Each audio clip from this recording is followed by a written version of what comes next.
Vocational teachers association Haryana ने मनोहर सरकार से मांग की है कि सरकार द्वारा किया गया वायदा अब पूरा किया जाए।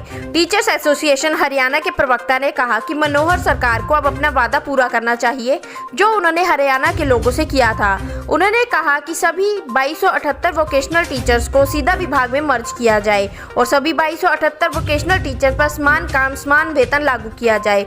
उन्होंने कहा कि सभी 2278 वोकेशनल टीचर्स पर हस्प द्वारा बनाए गए सर्विस बाईलांस 2013 लागू कर 58 वर्ष तक की जॉब सिक्योरिटी दी जाए और 13 वोकेशनल टीचर्स पर झूठे मुकदमे वापस लिए जाए। न्यूज़ इंडिया 27 से सुमित कुमार।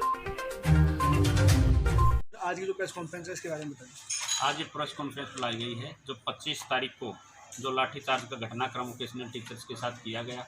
हम शांतिपूर्वक रोष मार्च के साथ चल रहे थे और ये रोष मार्च ही था। सभी प्रशासनिक अधिकारियों को पता था।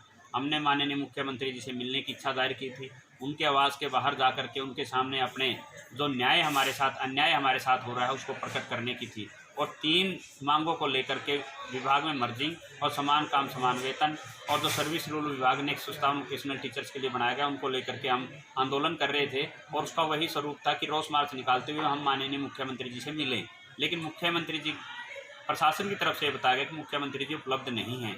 तो हमने एक पैनल के गठन करने की मांग की थी जिसमें 4-5 अधिकारियों के हमने नाम दिए थे कि इन अधिकारियों में से आप ये हमारा एक पैनल बना दीजिए जिसके सामने वोकेशनल टीचर्स एसोसिएशन का डेलीगेशन बैठ करके सभी मांगों पर चर्चा करें। उसके बाद हम बातचीत आगे बढ़ेगी। लेकिन सरकार की तरफ से बहुत ही शर्मनाक ये बात मैं कहूँगा कि शिक्षकों पर लाठीचार्ज करवा दी गई। लेकिन 5 मिनट का समय वोकेशनल टीचर्स को नहीं दिया गया। 5 मिनट भी वोकेशनल टीचर्स से बातचीत करने के लिए नहीं दी गई। क्या सरकार का ये फर्ज नहीं बनता था कि 2 महीने से वोकेशनल टीचर लगातार अल्टीमेट दे रहे हैं, महाआंदोलन की सूचना दे रहे हैं, बार बार डीसी साहब के माध्यम से, डीपीसी साहब के माध्यम से, डीओ साहब के माध्यम से ज्ञापन दे करके ये बता रहे हैं कि हमारे साथ ये अन्याय हो रहा है। क्या सरकार की इतनी भी नैतिकता नहीं बनती कि वो वोकेशनल टीचर 25 तारीख को 2000 की संख्या में पंचकुला में आएंगे? कोई ऐसे पैनल का गठन कर दीजिए, कोई ऐसे अधिकारी की नियुक्ति कर दीजिए जो इनकी मांगों को सुन सके, जिसके पास बैठ करके संतुष्ट हो सके। इतनी तो नैतिकता मैं समझता हूं कि हर सरकार को लेनी होती है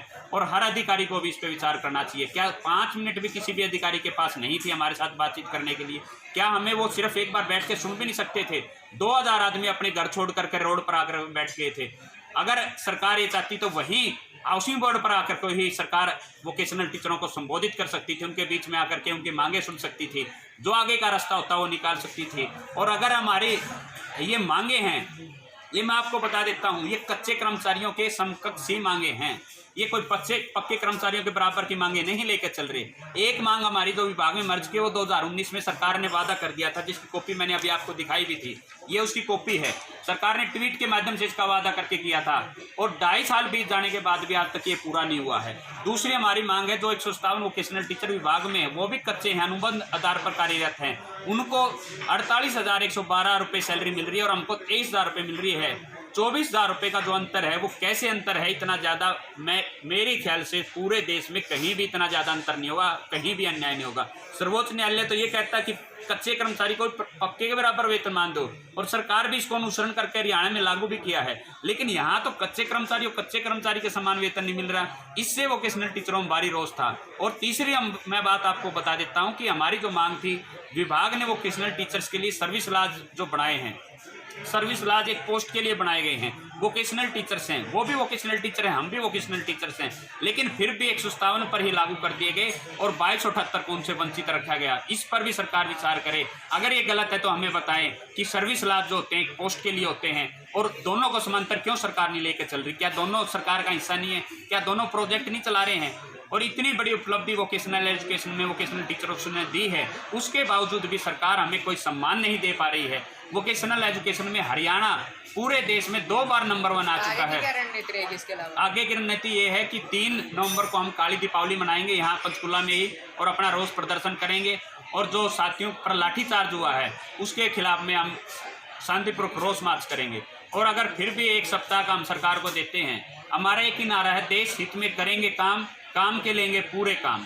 बच्चों की पढ़ाई बाधित ना हो, इसके लिए हमने अपने साथियों को स्कूल में भेजा है। अगर सरकार हमारी मांगों पर विचार नहीं करेगी तो वोकेशनल टीचर एसोसिएशन फिर से 3 दिन का एक महाआंदोलन बुलाने पर मजबूर हो जाएगी और फिर हम अपनी लड़ाई दोबारा लड़ेंगे। इस शोषण को अब की बार हम जड़ से खत्म करके ही घर जाएंगे। इस शोषण को बिल्कुल सहन नहीं करेंगे। ठीक है। Subscribe now and press the bell icon. Never miss an update.